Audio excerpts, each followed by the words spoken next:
You've spent 2 years building a ship. It's ready to launch. The king is on the pier. The lines are untied, the ship sails and sinks. Hi, welcome to Sparks 1524. I'm Nathaniel Miller. On August 10th, 1628, the crown jewel of the Swedish Navy, the Vasa, set sail for the bottom. Even in the 1620s, it was well known that ships had to have more weight below the waterline than above it. Otherwise, the ship would roll over and capsize. When the Vasa was being constructed, this rule was repeatedly ignored, resulting in a brand new ship literally sinking 1,400 yards from the pier and being lost. Writers actually have the ability to do the exact same thing to their own work with just the same level of lethal efficiency. This is the first in a 3-part series on how writers can destroy their own work. This video specifically deals with destroying your foundational philosophy. There's a lot of F's there, foundational philosophy.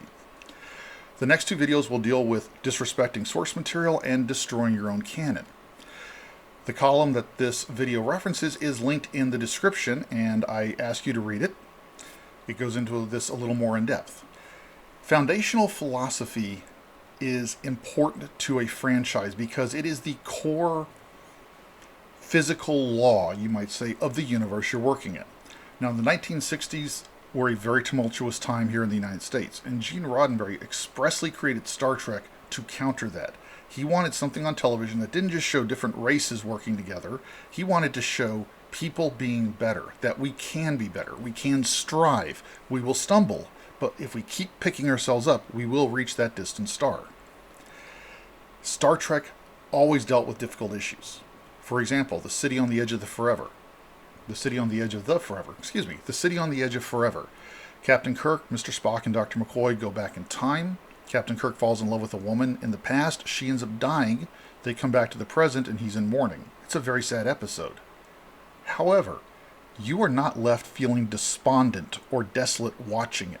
The end of the episode, although difficult, has Mr. Spock point out to Dr. McCoy that Captain Kirk has already found a way to heal, a way to find hope.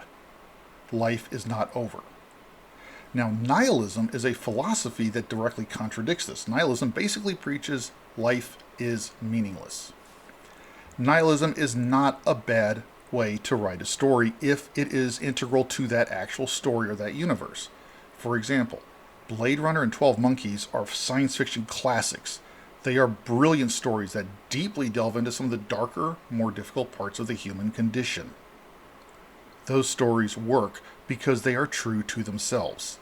Nihilism, however, is not true to Star Trek, and the current showrunners of Star Trek are driving their various starships into asteroid fields by adopting a nihilistic philosophy.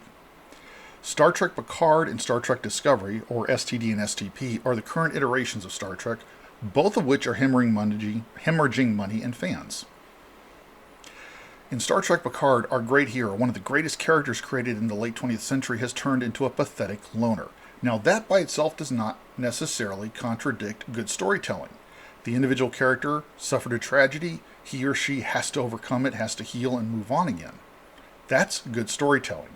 The problem is Admiral Picard, by the time of Star Trek Picard, fell into depression because he was unable to save the Romulan homeworld, and Starfleet has turned into a jingoistic, militaristic shell of its former self. In other words, the Federation, Starfleet, everything that was uplifting about Star Trek has been turned on its ear. That's no fun to watch.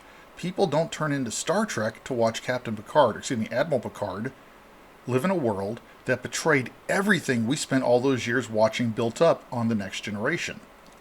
More egregiously, Star Trek Discovery is just as nihilistic, but Star Trek Discovery takes that timeline of Star Trek Picard and throws it out the window while being on television in quote-unquote the same universe as Picard. In Star Trek Discovery, the eponymous ship, the Discovery, goes forward in time and discovers the Federation has been destroyed. It's nothing but a ragtag collection of ships around another ship, while Earth is now isolationist. There's nothing uplifting in that. That is the antithesis of everything people went to Star Trek to see. On top of that, Discovery takes place a little bit in the future of Picard by this point. Well, they just showed that Picard doesn't exist because they show other characters from Star Trek, specifically Janeway from Star Trek Voyager, existing in this ragtag destroyed Federation. While at the same time in the timeline, Picard is doing his thing. So these two stories right there are contradicting each other, even though they're supposed to take place in the same universe. That is bad enough, but the nihilistic philosophy is what's destroying the series. People go to Star Trek for hope. They go to Star Trek because they expect to be uplifted. Yes, challenged, but uplifted in the end. You go to Blade Runner because you want a dark, nihilistic story that's going to really make you look at things in a very unique way. They go to Star Trek because it's hopeful. Star Trek is currently hemorrhaging money and fans. Do some research. Discovery is falling fast. Star Trek Picard Season 2 is about to film, but it is not a shadow of what it was supposed to be. They can't even get overseas distribution for Star Trek Discovery because it has been such a betrayal of the entire franchise.